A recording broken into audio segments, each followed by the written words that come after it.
This is one of a series of short videos on Penn Inn in Newton Abbot. This one covers the right turn from Kingsteignton to Newton Abbot.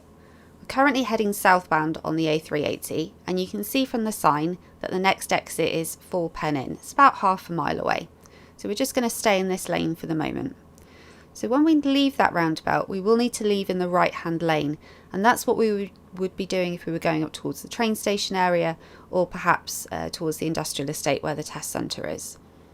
So as we approach the footbridge, you'll notice that the lane that we're in starts to widen and it splits into two. Because we're turning right at the roundabout, we're going to keep towards the white line on the right, and that's going to guide us into the right hand lane once it has split.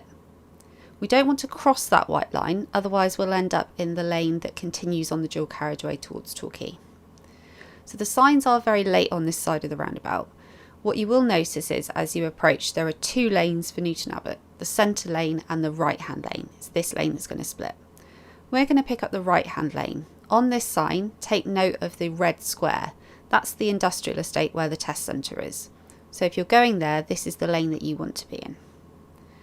So you'll notice we're in the right hand lane now. There is a white line immediately to our left. What we need to do is to follow that line around and keep on this side of that line. As we enter the roundabout, we do need to make sure we keep that yellow box clear. And you'll notice the road markings will guide you round for Newton Abbot. So the centre lane, remember, also turns right. So it's important we keep close to the centre of the roundabout for the moment.